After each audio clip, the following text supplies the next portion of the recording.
দেখো বন্ধুরা, তোমাদের দাদাভাইকে নিয়ে চলে আসলাম। প্রত্যেক দিনই তো অন্য অন্য ভিডিও দিই। আমাদের দাদাভাইয়ের শরীরটা খুব খারাপ, খুব খারাপ। দেখো প্রচণ্ড চোখ মুখ দেখে তো বুঝতেই পারছো আমার আর ভালো লাগছে না। কী করবো বুঝে উঠতে পারছি না। পয়সা নেই, কিছু নেই, কী করে কী ট্রিটমেন্ট করবো। জ্বর এসে দেখো হার্টের ওষুধ এটা বন্ধুরা, এই 1 মাসের বেশি হয়ে গেছে ওষুধ খাওয়াইনি। পয়সা নেই, কোনো ওষুধ কিনতেও পারছি না। আজকে এই ওষুধটা একজনের কাছ থেকে 500 টাকা ধার করে নিলাম, নিয়ে ওষুধটা কিনে নিয়ে আসলাম। ওষুধটার দাম 500 টাকা, এটার দামই 500 টাকা।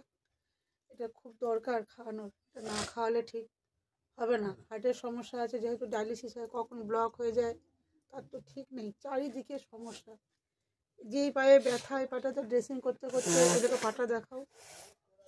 যাই হোক, তোমার তো দেখেছো পাটা ড্রেসিং টেসিং করে, এটা যাই হোক একটু শুকিয়ে আসে। আজকে থেকে দেখো এই পা ফুলছে, এই পায়ের এইখান থেকে এই পায়ের যন্ত্রণা। এ দেখো যত ফুসকুড়ি যত উঠছে, আর এই পা এখান থেকে পুরো যন্ত্রণা। আর পায়ের মধ্যে সেই যেন কারেন্টের শর্ট মারে ওরকম করছে। না পাচ্ছে দাঁড়াতে, না পাচ্ছে বসতে, না পাচ্ছে শুতে, খেতেও চাইছে না। সন্ধ্যাবেলা বললো আমি কিচ্ছু খাবো না, জোর করে এখন 2টো ভাত দিলাম, খাবেই না। সে না দেখলে মানে তোমাদেরকে কি বলবো। দেখো একটা হার্টের ওষুধ আর একটা প্যারাসিটামল আমার দাদাকে দিচ্ছি, খাক। কালকে ডায়ালিসিস আছে তো বন্ধুরা, তা আমাদের দাদাভাই বলছে যাবো না, কেননা তোমাদেরকে তো মিথ্যা কথা বলে লাভ নেই।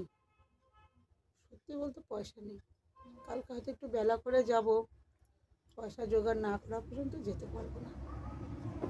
ঠিক আছে, কী বলবো বলো। কিন্তু দাদাভাই তো কোনো কাজ করতে পারে না, কিচ্ছু করতে পারে না। আমার তো দেখেছো দাদাভাই ধরে হাঁটে, পুরোটাই আমার পুরে।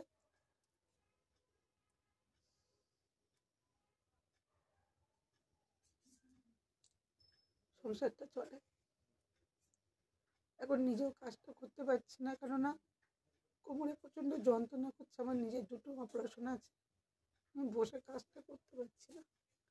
একটা কাজ যে করবো, বাইরে যাব, যে দাদাভাইকে রেখে যে একটা কাজে মাঝে যাবো, কত জায়গায় কত কাজ আছে, সম্ভব না। কেননা আমার দাদাভাইকে কে দেখবে, কার কাছে ছুঁয়ে যাবো, কেউ নেই দেখ। আমার দাদাভাই নিজে কিছু করে নিতে পারে না, সব কিছু করে দিতে হয় সব। দাদাভাইয়ের কোনো ক্ষমতা নেই, কিচ্ছু করতে পারে না, সবই আমাকে করে দিতে হয়। খুবই অসহায়, সব দিকে জর্জরিত হয়ে গেলাম বন্ধুরা। পয়সা করিও নেই, কিচ্ছু নেই। ওই ছোটো ভাই মুদি দোকানের বাজারটা যা লাগে মাসে দেয়, গ্যাসটা দেয়, আর বড়ো ভাই কিছু দেয়, ওই দিয়ে চলে মোটামুটি। তাছাড়া ধরো সবসময় তো সব পয়সা চাওয়া যায় না, সম্ভবও না। ওদেরও সংসার আছে, তোমাদেরকে এর আগে আমি বলেছি। কিন্তু এই মতো অবস্থায় আমার যা পরিস্থিতি, মানে ডায়ালিসিসটা কি বন্ধই হয়ে যেতে হবে না কি? যেহেতু 3টে করে ডায়ালিসিস হয়, 2টো তো আমি আনতে পারবো না। ঠিক আছে, যারা 2টো করে ডায়ালিসিস করছে ডায়ালিসিস ঘর থেকে, তাদেরকে 3টে করে নিতে বলছে। কেননা এখন শীতকাল বন্ধুরা, 2টো করে ডায়ালিসিস নিলে জলটা শরীরে জমে থাকে, আর 3টে করে ডায়ালিসিস নিলে কি হয়, জলটা একদিন পর একদিন বেরিয়ে যায়, সুস্থ থাকে। এবার 2টো করে আমি কী করে নিয়ে আসি বলো, তাহলে তো অসুস্থ হয়ে যাবে। কালকে পয়সার জন্য আমি এখানে বসে রয়েছি, বললো কি হয়েছে, কি বলবো বলো। সত্যি কথা না বললেও উপায় নেই, মিথ্যাও বলতে পারছি না।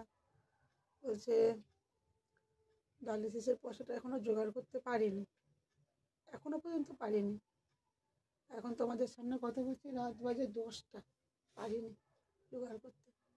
কালকে ধার চেয়েছি একজনের কাছে 500 টাকা, সবই কি দুপুরবেলা একবার ধার করে ওষুধ এনেছি, একজনের কাছে চেয়েছি, যদি দেয় তাহলে তোমাদের দাদাভাইকে নিয়ে যাবো। তাহলে তোমাদেরকে আমি সারাদিন আর কালকে ভিডিও দিতে পারবো না, কেননা তোমার দাদাভাইকে যেদিনকে যেদিনকে নিয়ে যাই একটু ভিডিও দিতে আমার অসুবিধাই হয়। আর যদি না যাই তাহলে তো তোমরা বাড়িতে দেখতেই ভিডিও পাবে। এতো দাদাভাই জানো তো অনেক কিছু ছিল। দাদাভাই কিছুটা নিজের দোষে নষ্ট করেছে, কিছুটা বন্ধুদের জন্য, কিছুটা নিজের বুদ্ধির জন্য, কিছুটা নিজের ভুলের জন্য। সব কিছু নষ্ট করে দাদাভাই আজকে এই জায়গায় এসে দাঁড়িয়েছে। দাদাভাই একটা কোম্পানিতে কাজ করতো, মহেন্দ্রা কোম্পানিতে। দাদাভাই দুটো লরি ছিল, একটা টাটা সুমো ছিল, সব নষ্ট হয়ে গেছে। দুটো গাড়ি, একজন দেবগ্রামে একজন গাড়িটা নষ্ট করে দিয়েছে, খেয়ে ফেলেছে যাকে বলে। ভালুকা বটতলায় একজন, সে আমার গাড়িটা বিক্রি করে দিয়ে খেয়ে ফেলেছে।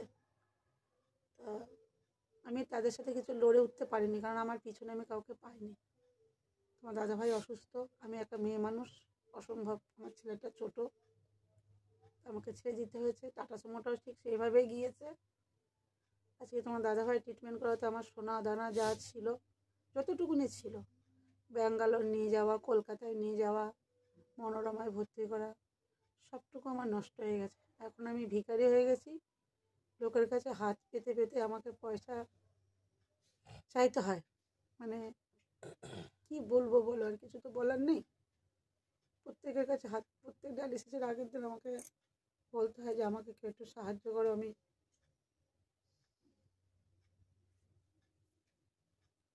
ডায়ালিসিসে নিয়ে যাব। মানে এই যা খরচা, অসম্ভব ব্যাপার। কাকে বলবো বলো, কাকে গিয়ে বলবো যে আমাকে একটু হেল্প করো? কাকে বলবো? কেউ নেই পাশে, কেউ না, একটা কাউকে পাচ্ছি না যে কেউ একটু পাশে এসে দাঁড়িয়ে বলবে যে ট্রিটমেন্টের পয়সাটা আমরা কেউ একটু দিচ্ছি বা হেল্প করছি। কাউকে পাচ্ছি না। ভগবানের কাছে প্রার্থনা করি, ভগবান সবাইকে ভালো রাখো, সুস্থ রাখো। এই কঠিন রোগ যেন কাউকে দিও না, কেন প্রত্যেকটা মানুষ নুন খাক ফ্যান খাক বাড়িতে থাকতে চায়, বেঁচে থাকতে চায়। আর এমন কপাল হয়েছে একদিন বাদ দিয়ে একদিন হসপিটাল। কার ভালো লাগে বলো তো হসপিটালে যেতে রোজ রোজ? কার ভালো লাগে? এত কিছু দেখে আমি আর অসুস্থ হয়ে যাচ্ছি, অনেক বড় হয়ে যাচ্ছে। এত কিছু দেখে অসুস্থ হয়ে যাচ্ছি। তোমাদের সাথে অনেক কথা শেয়ার করলাম, অনেক কিছু বললাম। দাদাভাই কি কাজ করতো তোমাদেরকে এর আগে আমি বলেছিলাম বলবো, তোমাদেরকে জানালাম কি ছিল, কি নষ্ট হয়ে গেল, সবই তোমাদেরকে বললাম। তোমরা একটু পাশে থেকো, আমার একটু পাশে থেকো। দাদাভাইয়ের চিকিৎসাটা যেন অন্তত করতে পারি, একটু ওষুধ কিনে খাওয়াতে পারি। আমি ডাল ভাতের পয়সা চাই না কারোর কাছে, কারণ আমার মাছ মাংস দরকার নেই। আমি ডাল ভাত, সিদ্ধ ভাত খাবো। একটা ডায়ালিসিস পেশেন্টকে যতটা খাওয়ার দরকার আমি কিচ্ছু খাওয়াতে পারি না বন্ধুরা, কিচ্ছু না। আমার ক্ষমতা নেই তোমাদের দাদাভাইকে কোনো ভালো মন্দ কিনে খাওয়াবো, কারণ আমাদের শরীরে যে কিডনি আমরা নিজেরাই তৈরি করছি আমাদের সব কিছু। আর তোমাদের দাদাভাইয়ের কিডনিটার কাজ করছে পুরো মেশিনে। একটা মেশিন দিয়ে কিডনি কাজ করা যে কত কষ্ট, চোখে না দেখলে তোমরা বিশ্বাস করতে পারবে না।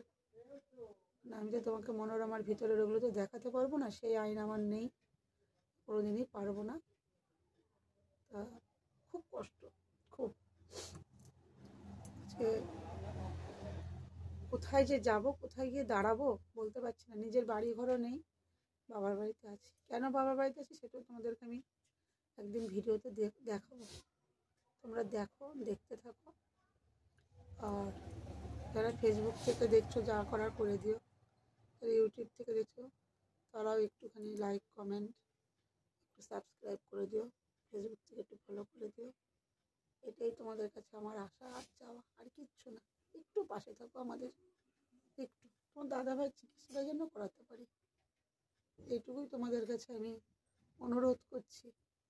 তোমার দিদিভাইটা দাদাভাইটার পাশে একটু থেকো, কেননা প্রত্যেকটা মেয়ে চাই শাখা সিঁদুর নিয়ে বাঁচতে, আমিও চাই শাখা সিঁদুর নিয়ে বাঁচতে।